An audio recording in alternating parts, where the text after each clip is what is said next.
Bismillahirrahmanirrahim. Assalamualaikum warahmatullahi wabarakatuh. Alhamdulillah, salatu wassalamu ala rasulillah, Nabi Mustafa Muhammad ibn Abdullah, syahadu an la ilaha illallah, wa syahadu anna Muhammadan abduhu wa rasuluhu, Allahumma salli ala sayyidina Muhammad wa ala ali sayyidina Muhammad. Allahumma la ilma lana illa ma'alamtana, innaka antal alimul hakim, wa la fahma lana illa ma fahamtana, innaka antal jawadul karim, wa la hawla wa la quwwata illa billahil aliyil azim. Allahumma inna nas'aluka ilman nafi'a wa rizqan thayyiba wa amalan mutaqabbala. Allahumma inna na'udzubika min ilmin la yanfa' wa qalbin la yakhsha wa amalin la yurfa' wa du'ain la yusma'. Allahumma akhrijna min dhulumatil wahm wa akrimna bi nuril fahm waftah alaina bi ma'rifatil ilm wa anshur alaina rahmataka wa dzakirna ma nusina ya rahman rahimin. Walhamdulillahi rabbil alamin. Oke, kita ketemu lagi di pertemuan ke-12 ya.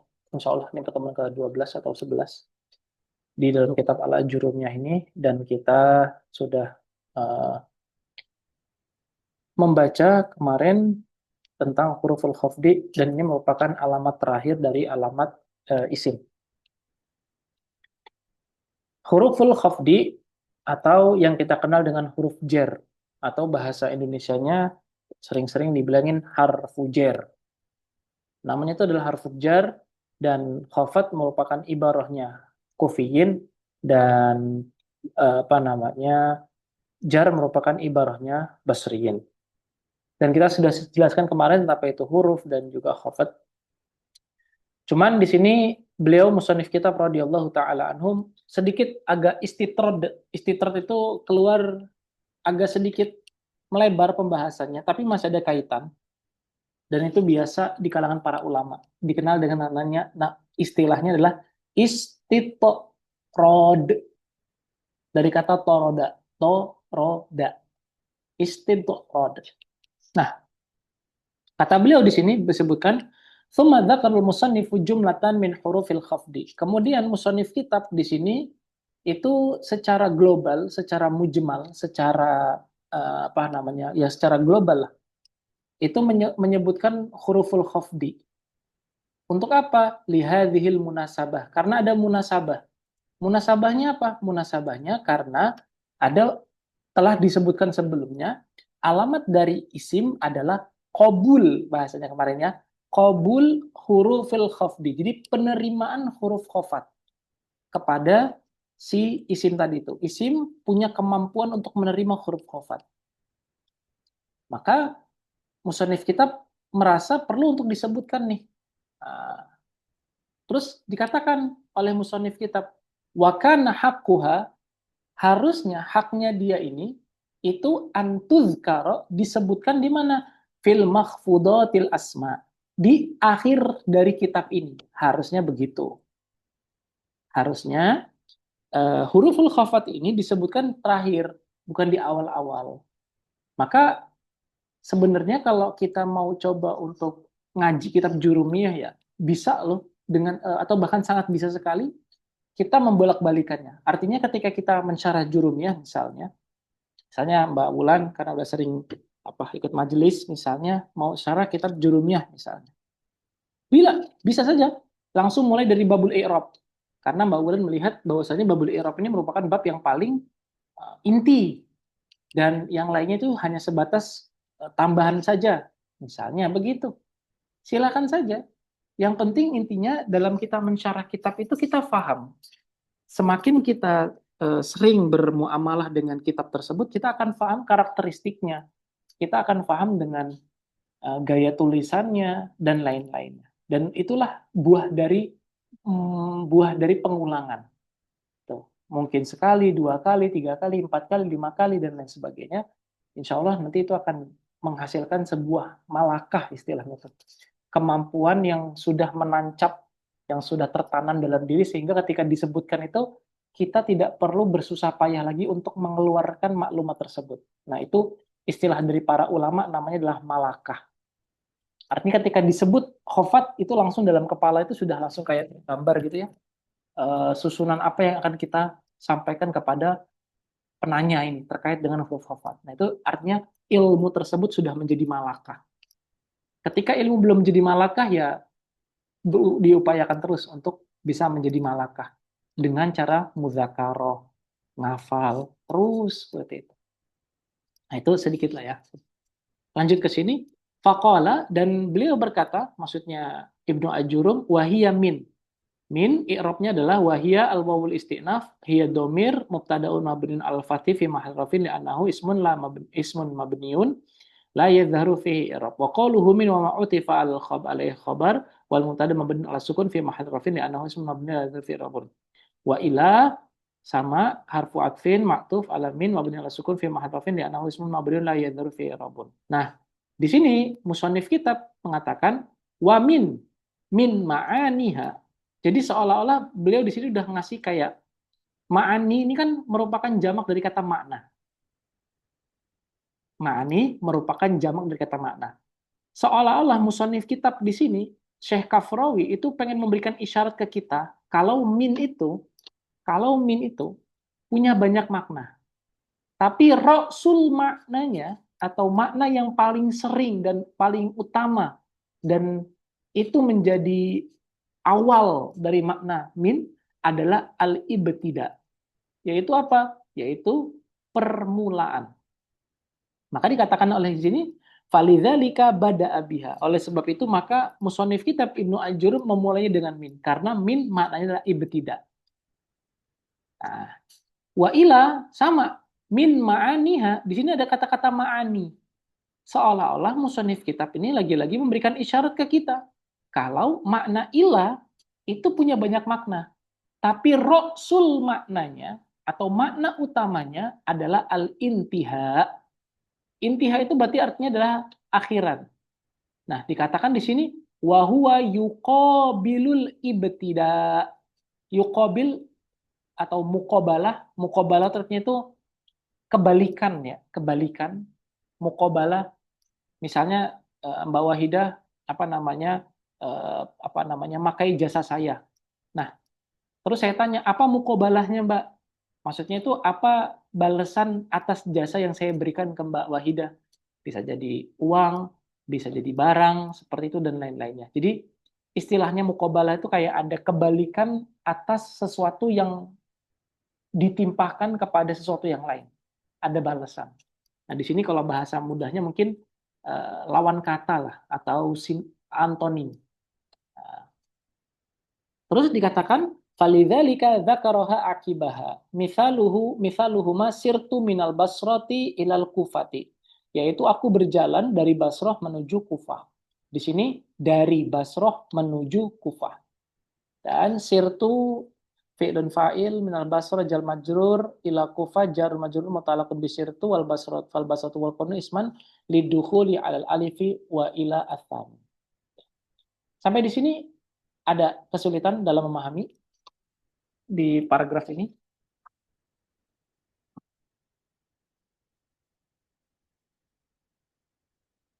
Oke.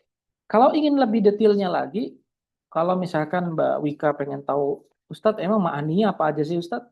Si ila min huruf jar, itu bisa merujuk ke kitab yang simple, ke kitab yang tebal. Kalau ke kitab yang simple dan nggak terlalu banyak pembahasan, bisa ke dua kitab. Namanya Awamiul Mil'ahnya Al-Jurjani, Awamiul Mi'ahnya Jurjani, atau kitab yang kedua judulnya Awamiul Al-Birkawi. Itu dua kitab yang bisa menjadi permulaan kita untuk mengetahui makna-makna dari harfun jar. Naik sedikit, nanti kita akan dikenalkan dengan istilah atau dengan buku namanya Mughni Labib. Mughni Labib. Kalau nggak salah, Fi Ma'rifati Kalamil A'arib. Enggak, Kak?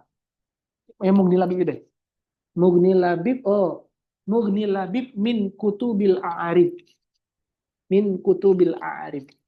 Itu karya dari Ibnu Hisham. Nah, itu bisa merujuk ke kitab itu. Terus kalau misalkan mau kitab yang kontemporer, bisa tuh merujuk ke kitab namanya Mu'jam al-Mufassal fil I'rab, karya dari Yusuf Thohir.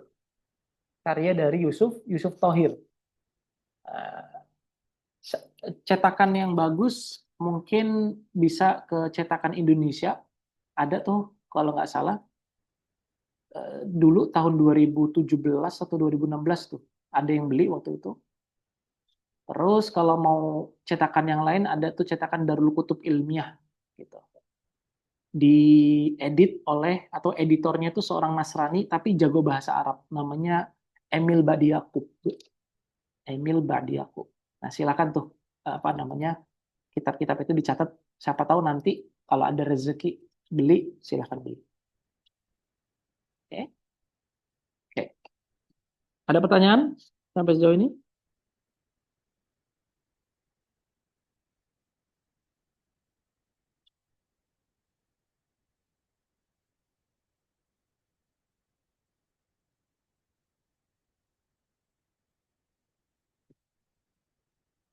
Nggak ada? Oke, yuk lanjut. An di sini adalah harfun ketiga yang disebutin oleh musonif kita. Dikatakan di sini wa'an min ma'aniha. Jadi di sini dikata-kata ma'ani. Oke.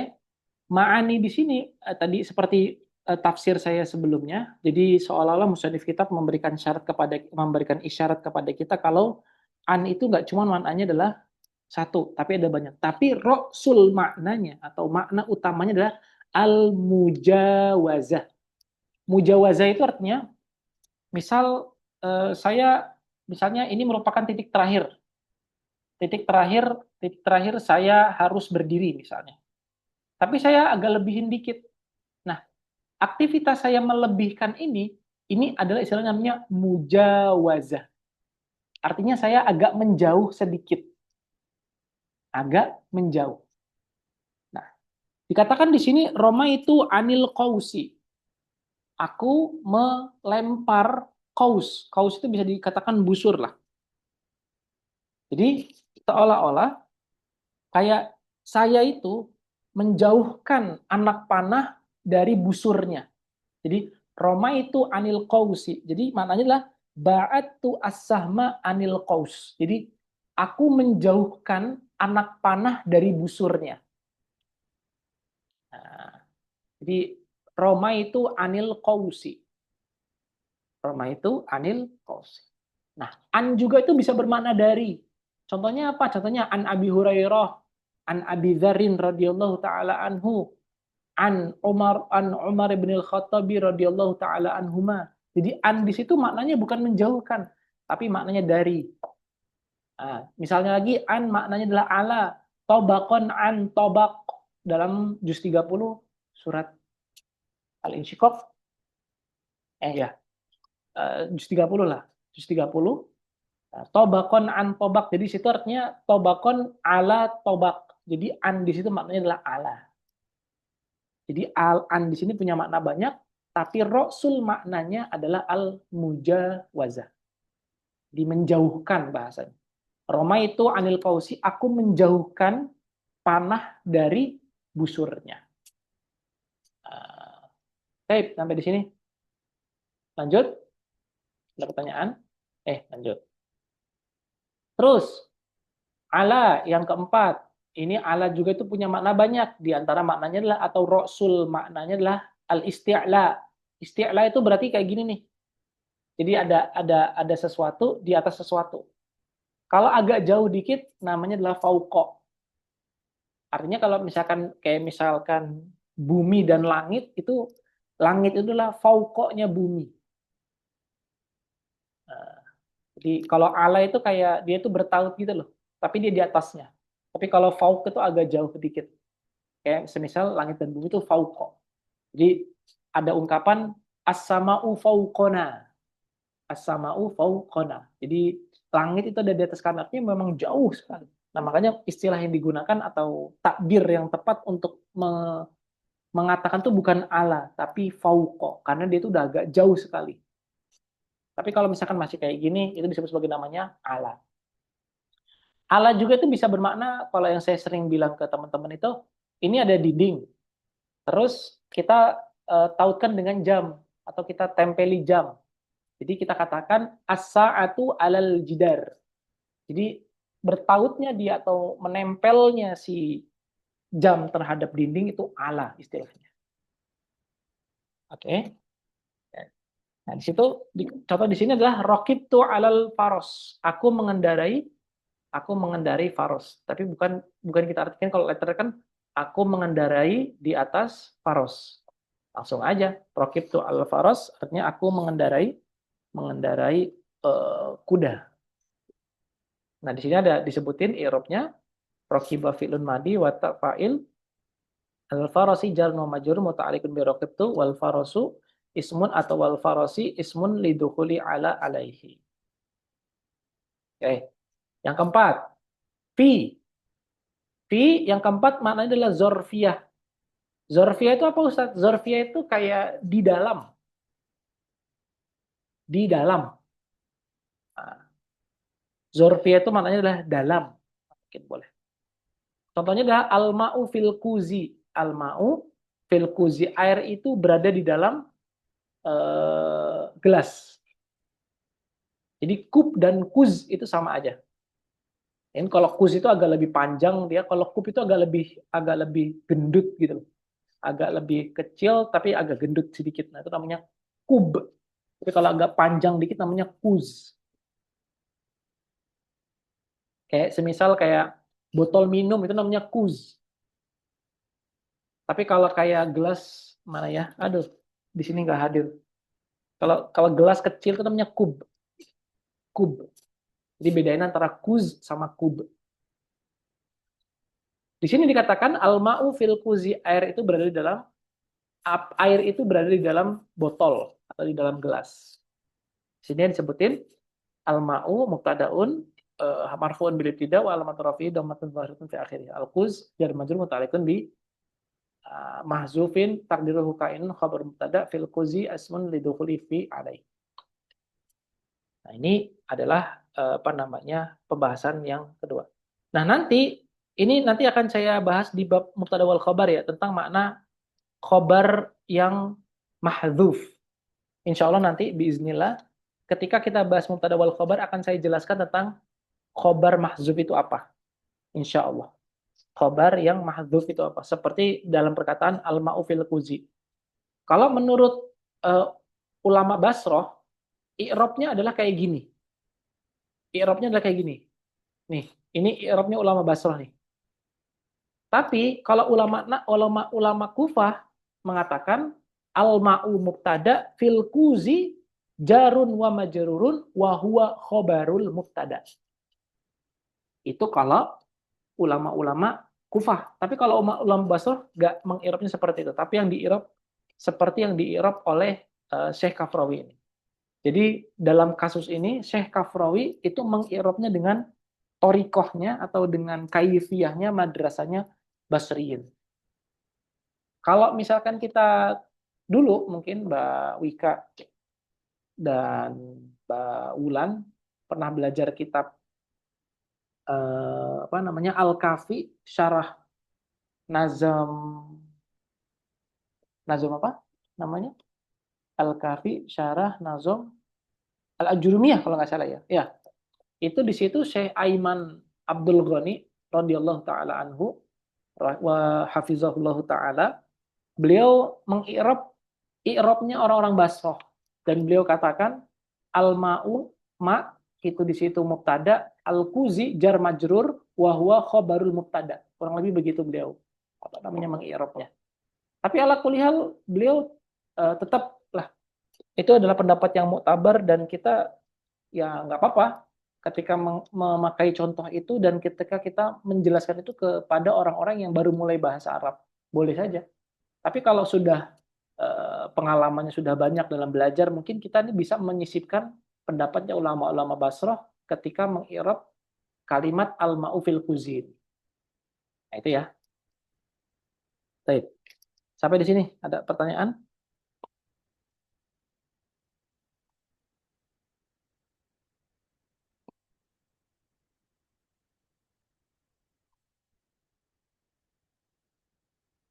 Ada? Oke, lanjut. Yang keempat. Yang kesekian lah. Yang kesekian adalah rubba. Rubba di sini artinya itu bisa punya dua makna dia. Rubba itu artinya seberapa banyak Atau yang kedua, seberapa sedikit. Tapi di sini beliau katakan min ma'aniha at-taqlil. Artinya berarti seberapa sedikit. Dikatakan rubba rajulin solihun laqaituhu. Sedikit banget kayaknya laki-laki soleh yang saya temui. Nah, itu adalah cara mengartikannya secara terjemah. Rubba rajulin solihun laqituhu. Dikit banget apa namanya laki-laki soleh yang saya temui.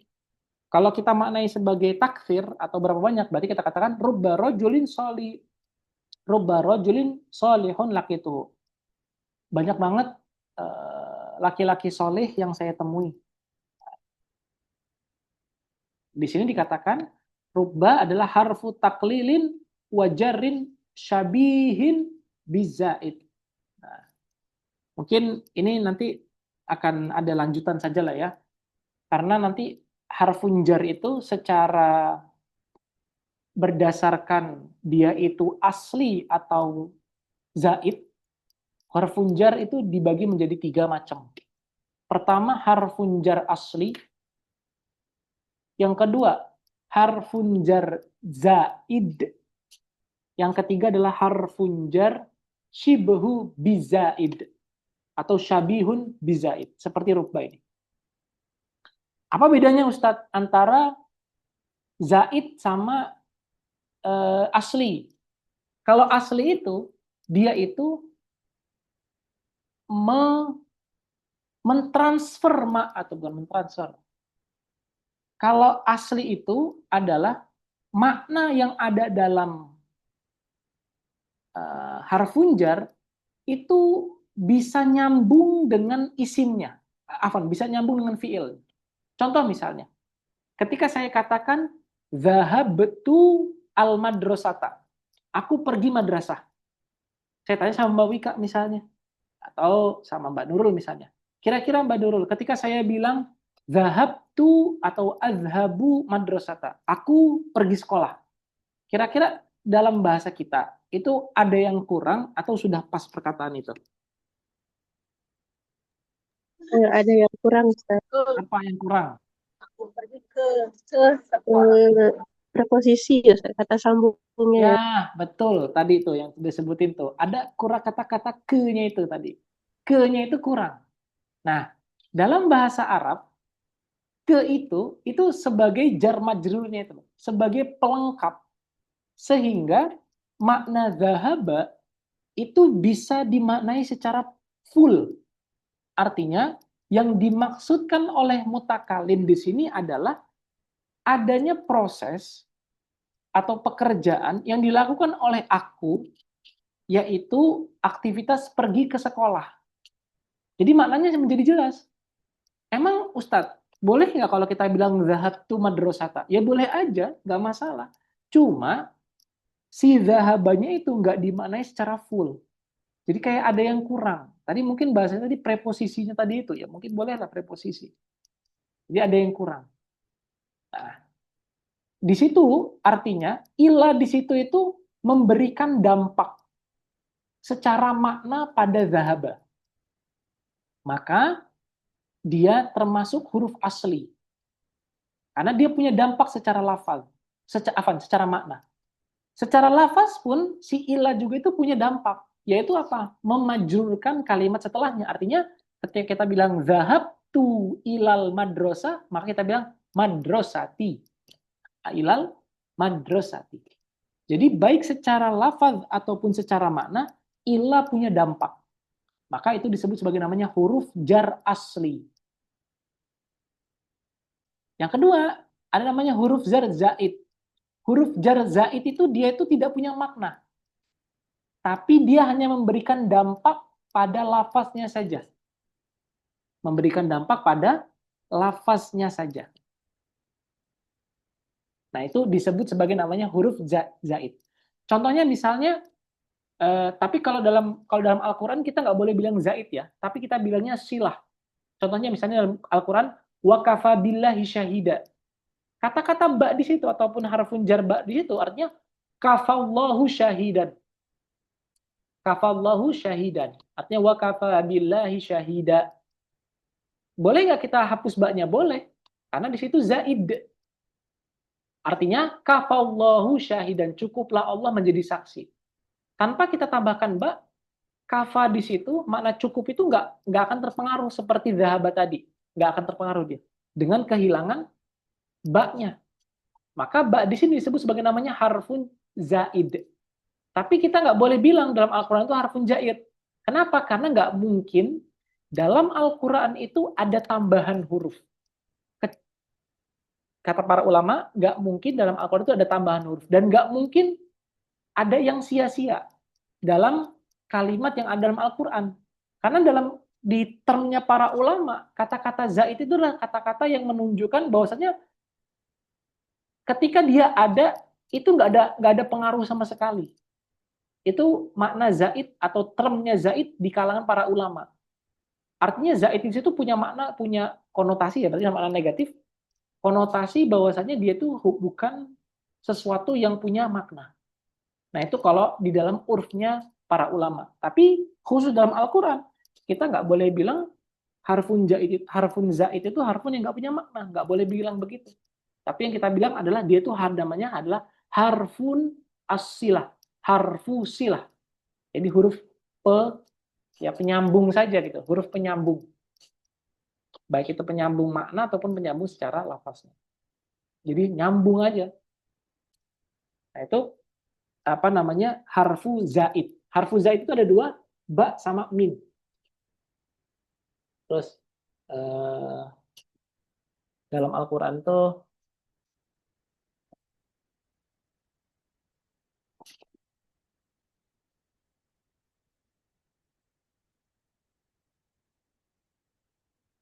ada. Cuman saya belum ingat lagi ayatnya. Ada min khalikin. Adalah. Cuman nggak istihdor lah. Daripada khawatir tersalah sebut. Jadi ada huruf ba sama huruf min. Itu namanya huruf zar zaid. Yang ketiga namanya huruf zar sibahu bizaid. Dia itu asli bukan. Zaid juga bukan. Jadi dia tuh mirip-mirip kayak zaid. Mirip-mirip aja. Gitu. Mirip-mirip aja. Secara makna dia punya, secara lafaz dia juga memberikan, tapi dia itu lebih condong ke arah zaidnya. Gitu. Kalau nggak ada juga nggak apa-apa gitu. Nah ini namanya shibahu bizaid. Jadi dia duduk di ataupun berposisi di antara sesuatu yang harus ada dan sesuatu yang nggak ada juga nggak apa-apa. Jadi dia ada di tengah-tengah. Itu adalah huruf rubba. Nah, oke. Sampai di sini. Dan sebelum ke sesi tanya jawab, kalau misalkan ada pertanyaan, di sini ada i'rab yang khos, ada i'rab khusus. Dikatakan wa alamatu rafihi dhammatun muqaddaratun ala akhirih mana'a min zuhuriha istighalul mahal biharakatil munasabah, kata beliau. Jadi di sini ada i'rab yang agak sedikit unik. Rubba harfu taklilin wa jarin wa syabihin bizaid. Jarin syabihin bizaid wa rajulun mubtadaun mubtadaun marfu'un bil ibtida wa alamatu rafihi dhammatun muqaddaratun ala akhirih mana min zuhuriha al istighalul mahal biharokati harfil jar asyabih bizaid. Nah ini adalah khusus untuk mengirab rubba. Khusus untuk mengirab rubba. Oke, sampai di sini ada pertanyaan. Sedangkan solihun dan apa namanya laki tuhu dia menjadi isim ya di sini solihun rafa bagi rajul wa natun marfu'un wa alamatu rafi dhammatun zahiratun wa jumlatun laki tuhu min rafi wal fa'il fi mahalli rafin khabar mubtada. Jadi di sini menjadi khabarnya mubtada. Apa namanya solihun laki tuhu menjadi khabarnya mubtada. Hmm. Pertanyaan tentang rubah.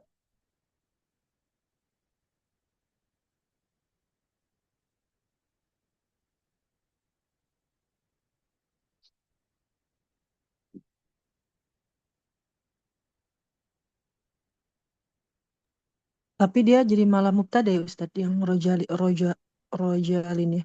Hmm. Bukan majrur gitu ya Ustadz. Bukan.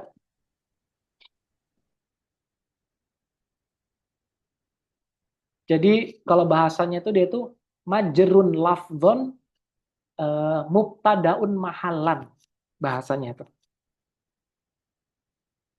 Majrurun lafdhon mubtada mahallan.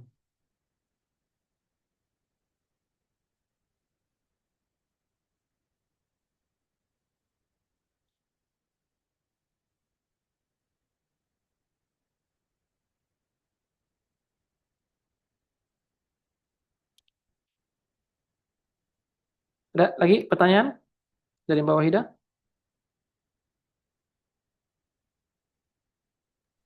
Belum. Oke, Mbak Tapi Wika. bisa nggak Hmm. disebutkan juga ya? Gimana? Ya, yang lain dulu aja Ustadz. Oke, Mbak Nurul, ya Aryani, kalau ada pertanyaan, Bu Endah, ada diskusi? Ustaz, izin bertanya. Hmm, Rojulin tadi itu dia kan tidak di i'rab majrur ya Ustaz, tapi betul. mubtada ya.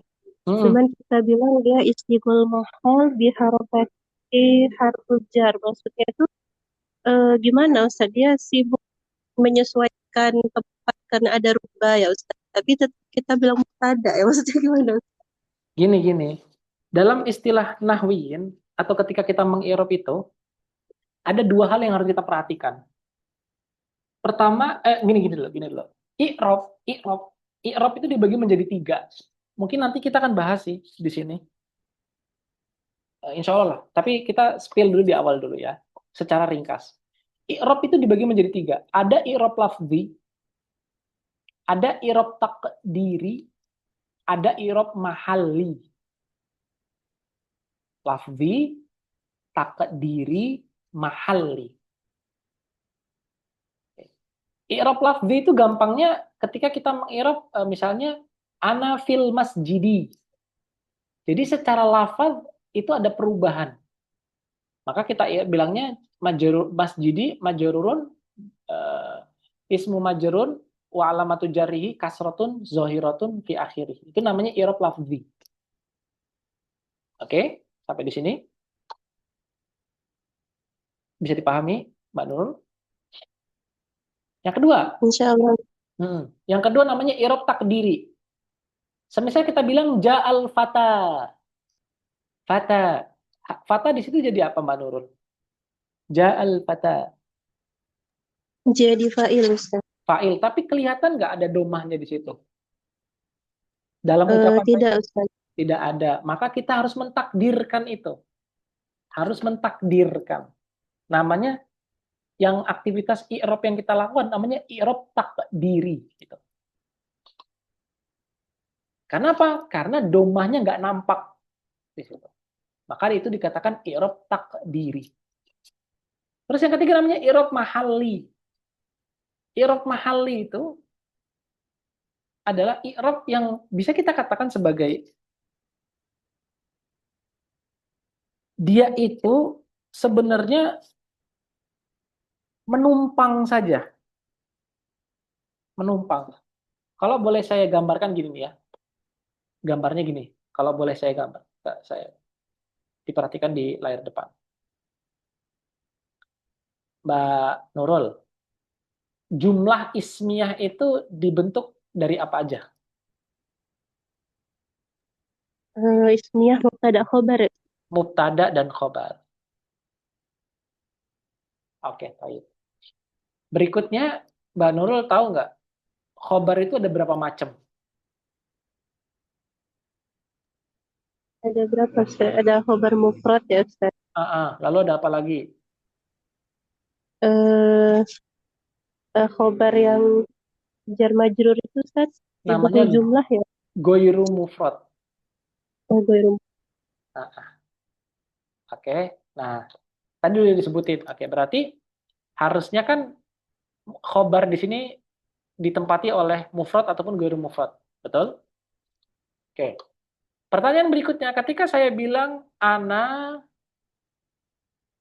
fil masjidi, katakanlah. Tadi ana fil masjid. Ini mohon maaf ya. Saya masih belum bisa lagi pakai tulis menulisnya.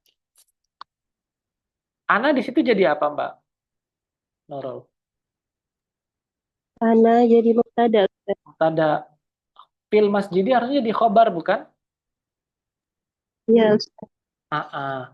Tetapi para ulama katakan fil masjidi di sini itu bukan apa namanya, bukan khobar. Afan, bukan khobar. Dia itu menempati khobar. Menempati khobar. Maka dalam kita mengi'rab, kita harus tambahkan kata-kata fi mahalli. Kenapa? Karena sejatinya fil masjid itu jar dan majrur wa alamatu jarhi kasratun zahiratun fi akhiri. Tuntas sampai situ aja. Itu kalau kita i'rabnya i'rab lafzi. Tetapi karena kita mendapati fil masjid itu menempati tempatnya khobar, maka kita harus tambahkan fi mahalli raf'in fi mahalli raf'in al khobar. Nah, ini disebut sebagai namanya i'rab mahalli. Oke? Baik. Sampai di sini kita sudah tahu i'rab itu ada 3, takdiri, apa namanya, lafzi sama mahalli. Oke. Nah, kata-kata mahalli di sini itu mirip-mirip kayak mahalli yang ada di sini. Cuma bedanya kalau di sini itu secara keseluruhan, oke? Di sini secara keseluruhan artinya kita menghukumi langsung masjid, fil masjid, fi dan masjidnya ini. Tapi kalau mahalli di sini tuh hanya harokat akhirnya saja, gitu loh. Harokat akhirnya saja. Jadi mahalli di sini maknanya adalah harokat akhirnya saja. Maka dikatakan mana amin zuhuriha istighalul mahal. Jadi si mahalnya lam ini yang dia itu diharokati kasro ini disibukkan karena ada rubba. Yang mana rubba itu kayak punya kendali untuk memajrurkan kalimat setelahnya. Yang padahal rubba ini nggak ada juga nggak apa-apa gitu loh. Tapi karena si rojul ini disibukkan dengan rubba, maka mahalnya atau tempatnya dia, tempat untuk dia naruh harokat itu disibukkan dengan rubba. Maka istighalul mahal biharakatil harfis al-jar harfi jarri asyabi bizaid. Mafhum sampai sejauh ini? Jadi bedakan antara mahal yang ada di sini dan mahal yang ada di sini. Mirip-mirip tapi beda dalam peletakan. Mahali di atas yang sini, yang nomor 1 ini, itu khusus untuk huruf akhir saja. Sedangkan mahali yang ada di sini tuh dia dihukumi secara keseluruhan. Karena dia menempati tempatnya khobar dalam hal ini. Baik, silakan Mbak Nurul kalau ada pertanyaan. Insyaallah sudah jelas. Oke, mafhum, alhamdulillah. Oke, ada lagi yang lain? Dari Mbak Wika? Tadi Ustaz, Silakan Mbak Ulan. kalau ditukar gitu Ustaz gimana? Ditukar itu gimana maksudnya? Sebenarnya kan kalau rubah ini kalau di bab ini kan bab khofat ya. Harfu khofat gitu. Maksudnya kenapa mubtada dulu gitu yang disebutkan gitu Ustaz? Kenapa nggak disebutkan majrur dulu gitu? Apakah tadi penempatan secara mahal saja akhirnya ditempatkan di akhir atau gimana? Tadi kan kalau fil masjid kan jar majrur gitu-gitu kan. Terus baru apa wahwa khobar gitu kan. Itu kan kalau ini dulu gitu, mubtada dulu gitu yang dimaksudkan. Oke, itu. Jadi seolah-olah Mbak, ini coba saya pahami dulu pertanyaan Mbak Ulan ya. Bener nggak nih mafhum saya? Mbak Ulan eh, apa apa komentar. Harusnya rubahnya nggak ada di awal gitu. Berada di tengah-tengah sama seperti V dan huruf-huruf jar apa namanya yang lain. Betul gitu? Bukan posisi rubahnya Ustadz, tapi Ah, dalam mengi'robnya gitu. Dalam mengi'robnya kok mubtada dulu gitu Ustadz. Sedangkan kan rubah ini kan sebagai jar ya. oh, dari posisi kenapa kok harus langsung disebutin mubtada marfu gitu? Iya, kenapa yang disebutkan si jarnya itu, si majrurnya itu tuh di akhir gitu. Mm-mm. Sebagai mahalnya gitu Ustaz. Bisa nggak ditukar dulu gitu, baru nanti wahwa mubtada gitu. Coba nanti saya cari tahu lagi karena kebetulan guru saya pernah nulis tentang rubba. Cuman saya Terus kan si gitu. rojulin ini mubtada marfu bil ibtida. Betul. Sedangkan sebelumnya ada rubah gitu, Ya, oke oke. Baik, ya mafhum. kan? Mafhum pertanyaan. Oke, oke. Insyaallah ntar saya cari tahu. Saya tahu dulu. Ntar. Oh, kalau ada yang lain, silakan.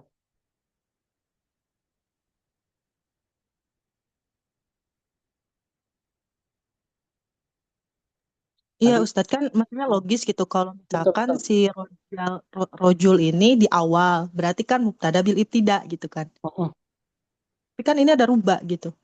betul. Ya ya. Paham Pak. Nanti coba saya cari tahu lagi. Kebetulan eh, saya pernah dapetin guru saya pernah menjelaskan, cuman belum didetailkan. Kalau itu nanti coba saya cek lagi. Insya Allah bismillah. Tafadhal kali lagi.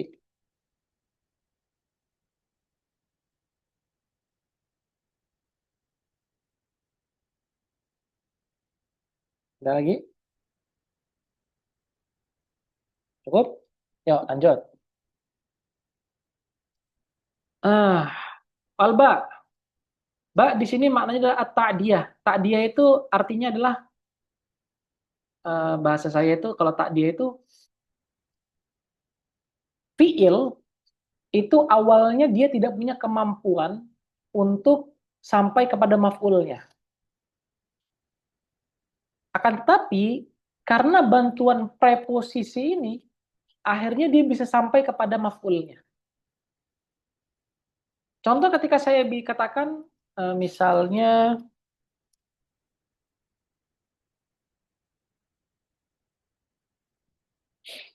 misalnya hmm, aku membutuhkan. Misalnya kata-kata aku butuh. Jangan aku butuh deh. Yang sering itu hmm, apa ya?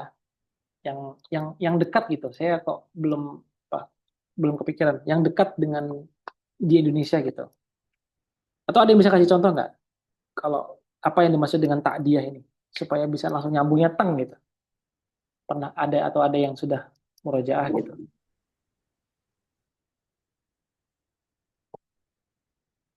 Jadi kurang lebih gini deh, langsung aja deh. Ya, langsung ke contohnya aja nih. Nah ya, langsung ke contohnya nih. Marartu bizaidin. Jadi di sini tuh kayak ini ya, ini kalau saya gambarin, ini lagi ada jalan ya. Ini jalan. Nah, jalan. Di sini ada Zaid. Nah, ada Zaid. Kita lagi pergi nih, kita lagi lewat Zaid, entah naik motor, entah naik apa gitu ya. Ini mohon maaf nih, bagus sekali gambarnya. Ya, jalan kita. Terus si orang ini bilang ke saya, Ustadz, marortu bi Zaidin. Aku datang melewati Zaid. Nah, Meskipun contohnya di sini kurang kurang elok ya. Kurang elok maknanya di sini. Jadi marartu bi Zaidin di sini sebenarnya bukan maknanya bukan ta'diyah, tapi lebih tepatnya adalah al-ilsaq. Al-ilsaq. Lebih tepatnya al-isaq. Nanti akan saya beritahu perbedaan dari ilsaq dan ta'diyah dari apa namanya? Dari marartu. Tapi pahami dulu ilustrasinya. Jadi di sini ada saya atau ada orang lagi ini ada si Zaid ini. Di sini ada Zaid. Nah, dia katakan ke saya, Ustadz, marartu bi Zaidin. Aku melewati Zaid, Ustadz. Nah, harusnya maknanya itu adalah ilsok, menempel, bertaut. Oke? Kenapa Ustadz? Kan bukankah dia tuh nggak nempel Ustadz? Nggak bertaut dia Ustadz? Iya, tapi ilsok di sini adalah ilsok majazi. Ilsoknya majazi. Artinya aku menempelkan diri saat melewati Zaid. Jadi nempelnya itu yang sebatas kayak papasan, nah, berpapasan. Nah itu adalah makna ilsok. Dan Mbak, untuk kalimat marortu bi Zaidin ini, lebih tepatnya adalah maknanya ilsok. Jadi aku berpapasan dengan Zaid. Nah, karena dalam hal ini, si dia ini sama si Zaid ini lagi ketemu lah, berpapasan. Jadi kan kayak bertaut gitu dia, nempel. Meskipun nempelnya secara majas. Itu namanya al-ilsok. Misalnya lagi amsak tu bil kolam, aku memegang kolam. Artinya kan si kolam itu menempelkan atau aku menempelkan tanganku ke kolam. Itu namanya ilsok, tapi itu adalah ilsok yang hakiki. Jadi ada ilsok majazi, ada ilsok hakiki.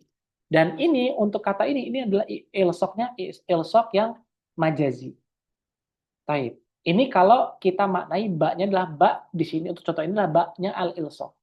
Tapi kalau takdiyah itu gimana Ustaz? Takdiyah itu gini. Kita sebenarnya bisa bilang marortu Zaidan. Marortu Zaidan. Tanpa kita tambahin bak.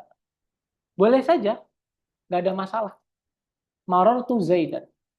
Akan tetapi fiilku, fiil fiil apa namanya murun ini atau murur ini nggak akan pernah bisa sampai maknanya kepada Zaid kalau tidak ada wasilah ba. Kalimat murur atau makna murur yang ada dalam kata marortu, kalimat yang artinya jalan ini, tidak akan pernah bisa difahami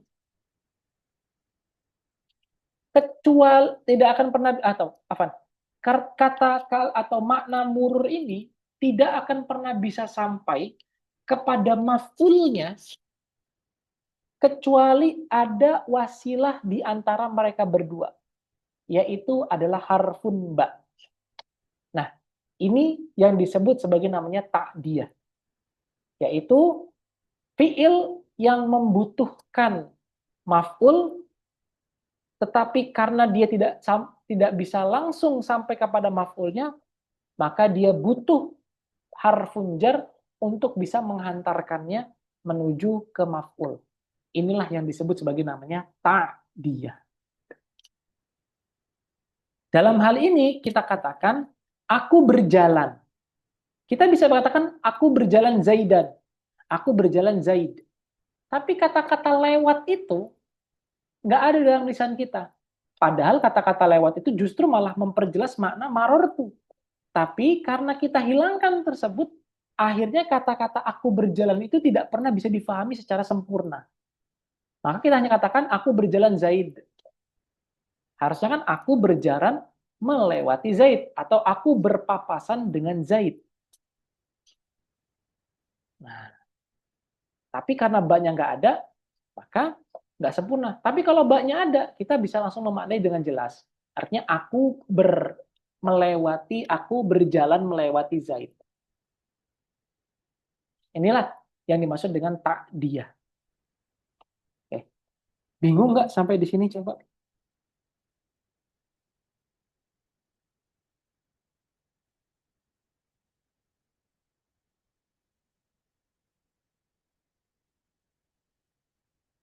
Ada kebingungan? Berarti roktul Nah, maknanya yang mana Ustaz? rok, robtul maknanya yang mana? Sibaknya itu. Bukan. Yang Heeh. takdiahnya atau ilsoknya? Oh, kalau untuk masalah marortu ini, atau yang Baknya, mana? baknya. Kan Oh, tadi al-ba'u min ma'aniha at-ta'diyah. Nah, terus mm, kata Ustaz lebih tepat ilsok. Nah, betul. sebenarnya roktul maknanya mana Ustaz? Robtul maknanya ilsok. Oh, ilsok. Heeh. Dan ini yang diungkapkan oleh Sibaweh dan ulama-ulama yang lain. Katanya roksul maknanya itu adalah al-ilsok. Roksul maknanya, bukan takdiyah.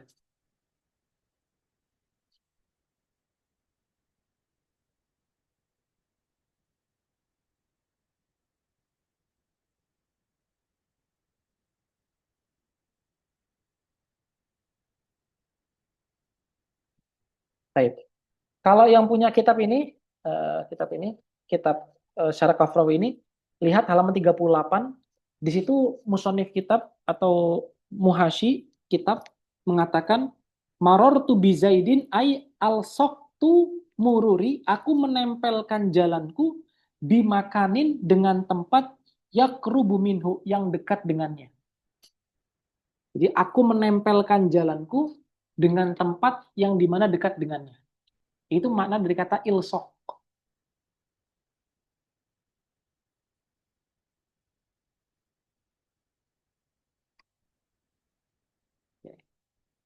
Baik, ada pertanyaan lagi dari Mbak Wahidah, Mbak Nurul? Ada pertanyaan? Bu Endah?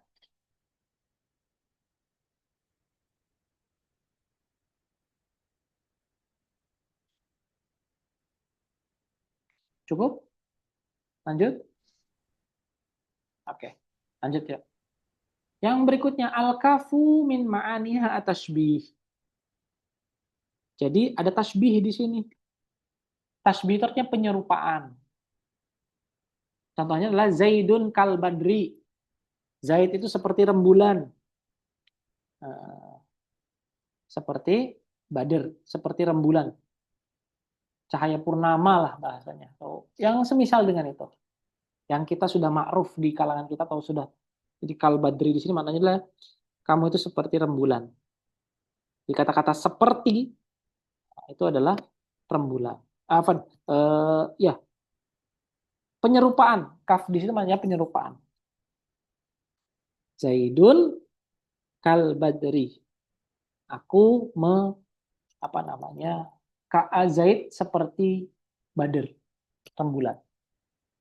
Nanti di sini ada hukum ya, ada hukum tasbih. Tasbih itu punya lima rukun. Ada musyabbah bihi, ya kan? Terus ada tasbih, lalu ada alaqoh.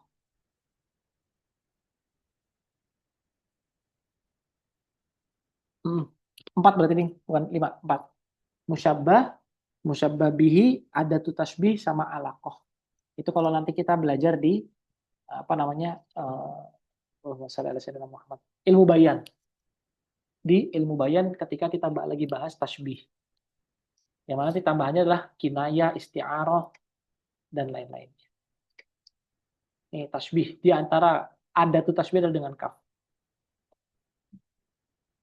Baik. Berikutnya lam.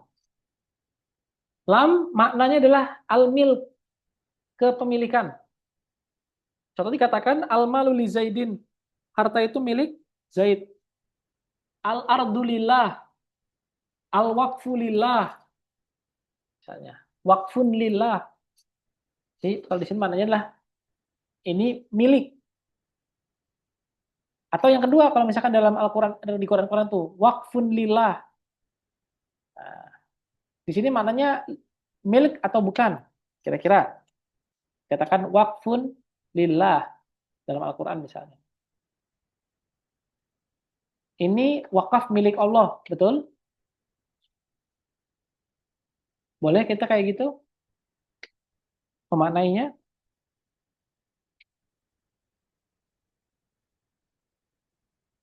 Ini harfun apa ini wakafnya milik Allah. Boleh nggak kayak gitu?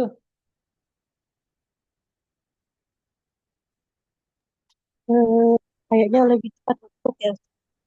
Ya, betul, barakallahu fiik. Untuk.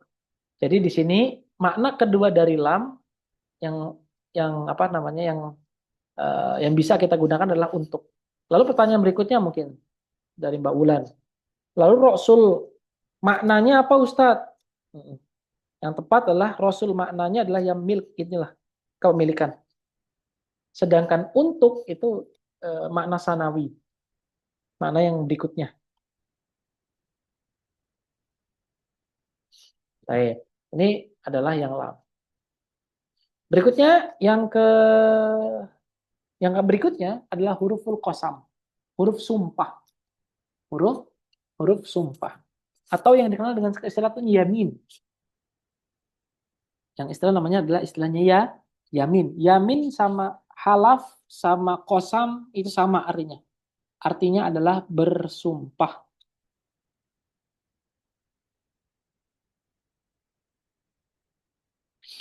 Baik, di sini dikatakan harfu qasam itu ada waw, ba, dan ta.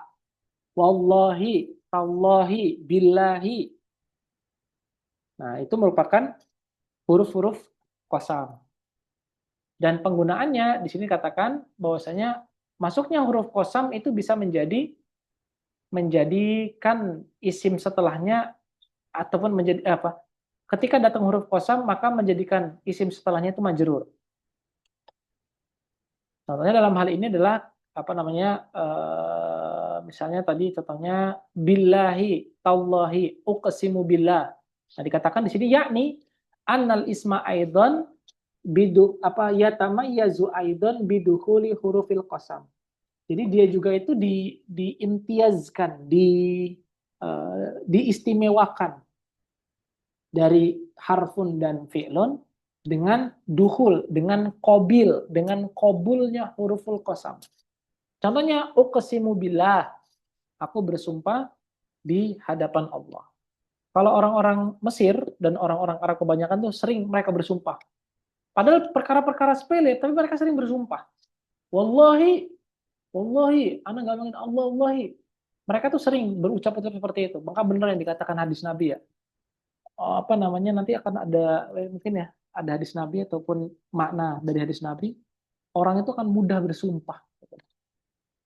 Jadi kayak sumpah dengan Allah itu hanya sebatas keseharian gitu. Kalau nggak ada sumpah itu kayak nggak asik gitu ngomongnya, nggak enak gitu di lidah atau di mulut. Nah, itu sering tuh orang-orang sini. Makanya nanti kalau misalkan mbak di sini itu pergi ke Arab gitu ya, atau sering dengar orang bersumpah itu jangan jangan langsung percaya gitu. Karena itu adalah hal yang biasa mereka lakukan. Saya sering jumpa itu, nggak cuma orang Mesir aja sih, ya orang-orang di Timur Tengah lain juga tuh kadang sering bilang seperti itu. Jadi jangan mudah percaya. Kadang juga itu pernah tuh saya jumpai juga tuh apa namanya. Jadi ada jamaah umroh ya. Terus dia datang ke Mesir, apa namanya berkunjung ke Masjid Azhar. Kebetulan saya waktu itu lagi balesin WA. Oh, enggak balesin WA. Waktu itu saya lagi main HP lah. Terus tour guide-nya ini orang orang Mesir, orang Mesir. Terus dia bilang gini, Intaminin, kamu dari mana? Sama temen di sebelah saya itu kebetulan ada teman Mesir, ada orang Mesir, orang orang lain orang Mesir. Intaminin, Minaswan. Saya dari kota Aswan. Aswan itu selatannya, dekat dengan Sudan. Wah, Ahsan Nas, gini gini gini gini. Terus ditanyain, dari keluarga mana? Dari Bani mana? Dari Bani ini. Terus si tour guide ini ngomong sama orang Indonesia. Wah, dia ini pakai bahasa Indonesia. Si orang tour guide-nya orang Mesir. Kebetulan dia bisa bahasa Indonesia. Ditanyain lah, dia ngomong sama orang Indonesia itu yang apa namanya lagi berkunjung ke Masjid Azhar ini. Wah, dia itu orang baik katanya. Dia itu dari keluarga ini. Dalam hati saya, lah bohong. Terus saya bilang sama orang Mesir yang dia bilang yang tadi disapa sama dia. Kebiasaan Mesriin tetap sama aja ya, kata saya gitu. Mujamalah. Terus katanya, ya begitulah katanya. Kata dia. Begitulah orang Mesir katanya. Terus dia nanya sama saya, kamu sudah berapa tahun di sini kok kamu tahu kalau itu hanyalah omong kosong belaka? Saya sudah 8 tahun di sini. Oh, guys, kata dia gitu. Artinya memang kadangan itu apa ya? Kebiasaan-kebiasaan kayak gitu tuh sebenarnya kita harus pahami gitu loh. Bahwasanya omongan dia itu kadangan tuh bukan omongan yang serius, bukan omongan yang apa namanya berangkat dari dalam hati, yang sekedar omong kosong aja gitu. Dan kita juga jangan terlalu percaya gitu loh kalau ada hal-hal seperti itu gitu. Apalagi yang memang sering diucapkan. Ini contoh. Mungkin nanti akan dapetin yang lebih jujur. Tapi setahu saya kebiasaannya orang-orang Timur Tengah itu sering mujamalah istilahnya, sering omong kosong. Oh, kamu itu bagus, kamu itu cantik, kamu itu pintar, kamu itu ini. Padahal mereka itu cuma omong kosong doang. Sama seperti misalnya mereka bilang ketika nawarin kita susu atau nawarin kita apa, tafadhol, silahkan gitu kan. Sebenarnya mereka itu nggak sedang nawarin kita. Sebenarnya mereka tuh pengen hus, segera pergi supaya saya nggak nawarin lagi. Nah, sebenarnya itu mereka tuh pengen kayak gitu. Tapi kalau orang yang serius, biasanya tuh langsung orang yang serius ngajak kita makan, biasanya tuh mereka tuh langsung narik tangan kita, langsung ngasih ke kita. Itu orang yang serius. Tapi kalau cuma sekedar ucapan doang, itu bisa difahami bahwasanya dia tuh bukan sedang serius ngajak kita makan. Tapi dia cuma omong kosong doang, cuma pengen sekedar nawarin aja, basa-basi aja kalau bahasa kita. Nah, itu apa namanya sedikit lah urf yang ada di Arab. Oke, malah kemana-mana. Tapi ala kulihal yang mau saya sampaikan di sini adalah apa namanya jangan mudah bersumpah gitu. Jangan seperti orang-orang kebanyakan yang mudah bersumpah. Itu sedikit cerita lah ya, sedikit cerita saja. Oke, lanjut ke sini. Nah, di sini dikatakan uqsimu billah. Jadi fallo ya gimana? Saya mau tanya. Tapi suara saya jelas nggak ya Ustaz? Soalnya sinyal Sedikit tidak bagus. sedikit agak nggak jelas. Tapi masih jelas Pak, masih dalam kadar jelas. Ya, ini saya cek pemahaman dulu ya Ustaz. Berarti tadi kan jadi mudhof ilaih dan mudhofnya dimaksud, benar nggak Ustaz? Apa yang dimahzuf, Mbak? Misalnya kan tadi kan dia wallahi gitu ya. Kan tadi dia dibilang di kitab ditulis di kitab yang saya pegang itu kan ditulis qasam itu mudhof ilaih bahwa gitu ya. Nah, berarti pertanyaan saya gini, ketika dia menjadi mudhof ilaih, mudhofnya kemana gitu? Mahfuz gitu ya Ustaz? Itu gimana ya? Ini mudhof itu ngomongin yang mana ya, Mbak? Nggak ada Tadi kata. Ustaz yang waktu di huruf qasam. Yang di huruf qasam. Oh, ini. Dikit. Di kitab saya beda ya tulisan kitabnya ya.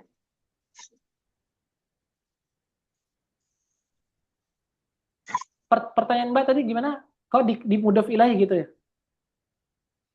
Enggak jelas ya Ustaz. Kan tadi kalau di kitab yang saya ini bawa, yang saya pegang gitu ya, huruf qasam al-qasam gitu. Dia ditulisnya mudhofun ilaih wa huwa majrurun. Nah, saya mikir ketika dia menjadi mudhofun ilaih, mudhofnya di mana gitu. Oh, Apakah alah. mudhofnya Ini kalimat ini. Maaf ya Ustaz. Kalimat ini Iya. bukan? Oh, alah. Ya. Oke, baik. Iya Ustaz, ya benar. Oke, baik. Mudhofnya itu huruf ini loh, al-huruf ini nih. Ini mudhofnya. Oh, mudhofnya ke atas tuh ya, yang huruf ya. Betul. Ya. Saya tadi kiranya apakah mudhofnya di mahfuz gitu, mahfuz. Enggak ada. Enggak. Oh, ya Ustaz. Sebentar, Ustaz. Ya, Afwan. Ada lagi yang lain? Pertanyaan? Sebelum kita lanjut?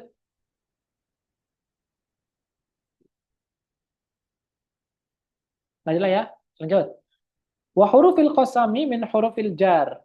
Innama afrodaha di musonif kitab itu menyendirikan afrodaha menyendirikan liyu'lama untuk memberitakan annal qasama bahwasanya qasam sumpah itu ay yamin bahwasanya yamin bimakna half. Halaf itu juga maknanya sumpah juga. Yamin, qasam, halaf itu maknanya sama. La yata'atta illa biha. Jadi yata'atta ini mungkin akan sering dijumpai ya. La yata'atta laka. Artinya itu la yujad. Artinya nggak ada. La yujad artinya. Jadi tidak akan pernah muncul kecuali dengannya. La yata'atta illa biha. Artinya qasam itu punya adawat tersendiri. Punya perangkat tersendiri. Yang mana hanya ada 3. Wahia salatatun dzakaroha fi qawlihi, dan dia itu ada 3 seperti yang beliau katakan. Al-waw contohnya semisal kata-kata wallahi, wal asri, wal wadduha, wal laili idza yaghsha, dan lain-lainnya. Itu adalah huruful qasam contohnya. Nah, wallahi contohnya i'rabnya gimana? Waw harfu qasamin wa jarrin, Allahi muqsamun bihi majrurun wa alamatu jarrihi al-kasratu az-zahiratu.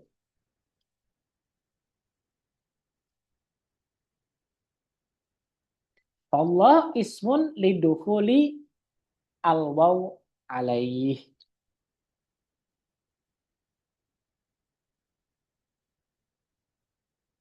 Taib, berikutnya. Alba billahi uqsimu billah. Nih. Nah, ini juga pun ada huruf sumpahnya juga. Nah, gitu. Billahi, huruf sumpahnya juga. Sama i'rabnya juga sama. Kurang lebih sama. Tallahi sama juga. Tallahi misalnya nih, tallahi tulisannya begini.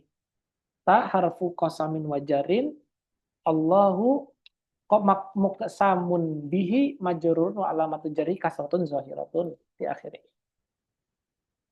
Dan lafaz Allah itu adalah isim. Kenapa? Karena kemasukan huruf qasam. Nah, dikatakan wala tadkhulu ta'u, dan ta itu nggak akan pernah ada atau nggak akan pernah masuk illa kecuali ala lafzil jalalah. Kecuali dia bertaut, pasti dia itu bertaut dengan lafzul jalalah. Terus kamu dapetin fala yuqalu tar-rahman. Gitu. Kamu kalau misalkan ada yang kamu dapati, ada yang mengatakan tar-rahman atau tar-rahim atau tal-aziz misalnya, wa nahwuhu illa syudzudzan, maka itu adalah pendapat yang syadz. Pendapat yang syadz itu apa, Ustadz? Anomali, keluar dari kebiasaan. Itu namanya syadz. Jadi syadz dalam bahasa Arab itu maknanya itu adalah anomali, dia keluar dari kebiasaan. Artinya umumnya orang itu menggunakan ta bertaut dengan lafzul jalalah. Tetapi ada satu keadaan di mana ta itu bertaut dengan selain lafzul jalalah Allah, yaitu Rahman dan Asmaul Husna lainnya. Nah, ini adalah syadz yang syuhud. Alhamdulillah kita sudah menyelesaikan bab alamatul ism. Sampai di sini ada pertanyaan?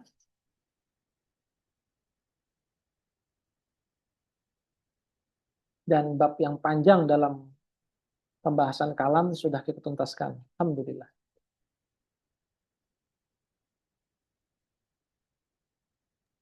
Makna dari ini Ustadz yang di ini tadi yang di mana?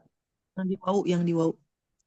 Kenapa Wa gitu? innama bada'a bil wau wa in kanatil asla alba likasrati isti'maliha wa la tadkhulu ila ala ismin. Apa ini? Ya. Oke. Saya tadi ini kelewatan. Yuk. Syukron. Yuk. Dikatakan di sini wa innamal bada'a bil waw, dan beliau musannif kitab Ibnu Ajur memulakan dengan ba meskipun aslinya itu adalah ba. Oke. Jadi aslul qasam itu pakai ba, bukan pakai waw. Aslul qasam atau ra'sul qasam itu pakainya waw, bukan pakai ba. Tapi kenapa dimulai dengan waw? Dikatakan likat rotil istimal. Karena orang itu atau kalam Arab itu sering banget, sering bahkan menggunakan waw ketimbang menggunakan ba. Maka didahulukanlah sesuatu yang sering muncul. Harusnya ba dulu baru waw. Tapi di sini didahulukan waw karena seringnya dipakai. Itu maksudnya Mbak Bulan. Berarti Rasul Qasam itu nggak seperti kayak Rasul makna yang ada di khofat ya Ustadz. Kan kalau khofat itu yang sering digunakan. Itu yang menjadi Rasul makna kan.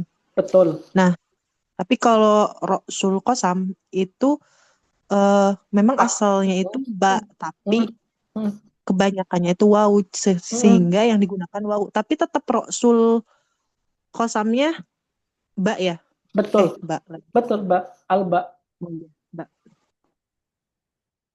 Bahkan hatta sekali dalam Al-Quran pun seringnya adalah pakai waw ketimbang pakai ba. Ya, bisa kita lihat contoh di juz 30 tuh kenapa semuanya waw semua.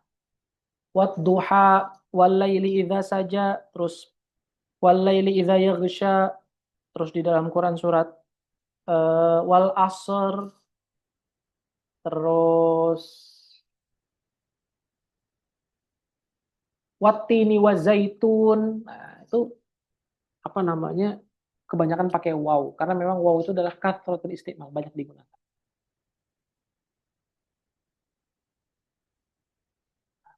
Ada lagi pertanyaan? Insya Allah Kan setelah di sini kan Afwan Ustaz dipotong. Kan di sini itu disebutkan tak itu khusus lafal jalalah ya. betul. Wala tad'uta ila ala lafzil jalalah. Hmm, Berarti ba sama waw pun sama. boleh. Boleh nggak apa? Tak itu hanya untuk lafzul jalalah, tapi kalau ba dan waw itu boleh selain lafzul jalalah.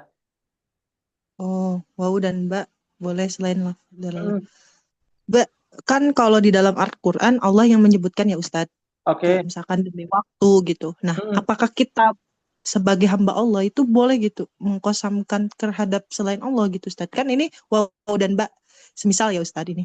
Waw dan ba kan itu tidak selalu lafaz jalalah kan? hmm. Nah, itu gimana? Eh, Boleh jawabannya. Boleh. Tadi tuh saya agak deg-degan ketika Mbak tanya soal kenapa Ustadz kok Allah malah bersumpah dengan apa namanya dengan makhluknya gitu. Oh, enggak itu maksudnya, bukan itu. Oke, bukan ya. Enggak, itu juga kalau kalau tahu ditanya itu saya belum tahu jawabannya. Pernah dijawab Oh. dan memang ada iskal itu ada masalah di permasalahan akidah sih sebenarnya itu. Tapi alhamdulillah Mbak nanya nggak dengan itu. Oke. Jawabannya adalah boleh.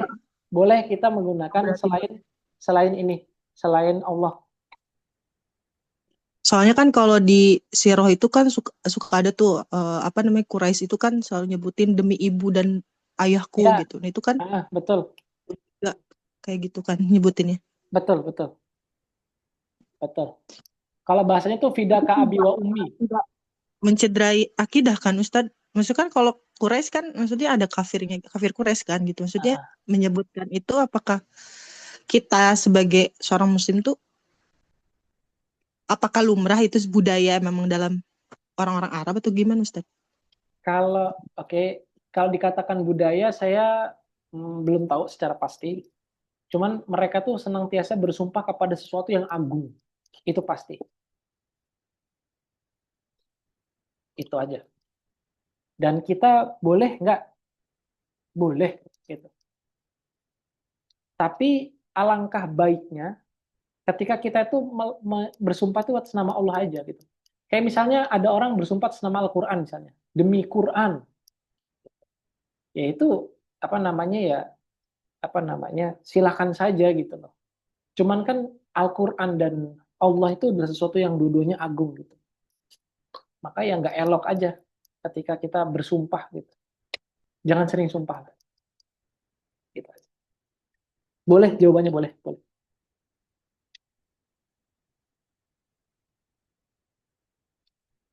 Menciderai akidah atau tidak sebenarnya tergantung konteks. Ketika kita itu apa namanya, ketika maksudnya itu adalah bercanda, main-main, ya itu menciderai banget. Karena seolah-olah Allah dan Quran itu menjadi permainan, dan yang kita sumpahin menjadi permainan. Padahal sumpah itu adalah lafaz yang agung gitu, bukan lafaz bercandaan ataupun lafaz yang bisa kita gunakan sehari-hari. Nggak masalah mencederai akidah, insya Allah. Tapi Ustadz kalau semisal eh, kan misalnya anak-anak muda seringnya tuh nyebutnya sumpah aja gitu ya. Iya. Beneran sumpah gitu kan. Sumpah gua gitu. Nah itu nggak ini kan Ustadz, maksudnya bukan sumpah yang tadi sering diucapkan Bisa jadi sama maksudnya orang. itu kali, Mbak. Oh Kan gitu. kita nggak pernah tahu, kita hanya menghukumi zohir. Dia bersumpah, tapi kan kita nggak pernah tahu hatinya itu dia bersumpah dengan apa. Pasti kan orang bersumpah kan pasti ada jaminannya dong. Makanya syarat dari sumpah itu ada muqsamun bihi, ada muqsimun. Ada orang yang bersumpah dan ada yang sesuatu yang dijadikan sumpah. Nggak mungkin nggak cuma ngomong sumpah doang tapi nggak ada yang dijadikan sumpah, betul? Nggak ada sandarannya sumpahnya itu. Lah untuk apa dia sumpah kalau nggak ada ini? Memang karena kebiasaan aja, kebiasaan yang buruk kita bilang sumpah, gue sumpah demi apa gitu. Karena namanya sumpah itu harus ada rukunnya, dia ada rukunnya, ada 4 rukun. Ada mukesimun, ada mukesamun, ada yang bersumpah dan ada yang dijadikan alat untuk sumpah. Lalu ada adat tuh sumpah seperti wow dan teman-temannya. Nah itu adalah rukun dari sumpah. Ketika kita tidak memenuhi rukun-rukun tersebut, ya nggak bersumpah kita itu. Kita cuma bercandaan doang, nggak serius sumpahnya. Nah itu.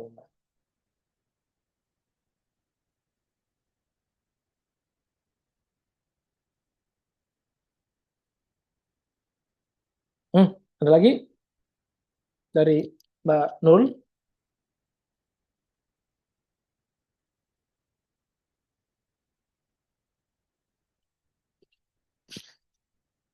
Cukup? Bu Endah? Cukup? Itu ada pertanyaan? Sangat cukup, Ustaz. Oke, cukup ya. Salah ya. Soalnya kita ketemu lagi di pekan depan di alamatul fi'li bismillah taala. Kurang lebihnya mohon maaf dan pada saya mohon ampun. Kita tutup dengan ucapan hamdalah, alhamdulillahirabbil alamin, dan doa kepada subhanakallahumma bihamdika nasyhadu an la ilaha illa anta nastaghfiruka wa natubu ilaik. Wassallallahu ala sayyidina Muhammad wa ala sayyidina Muhammad. Wassalamualaikum warahmatullahi wabarakatuh. Waalaikumsalam.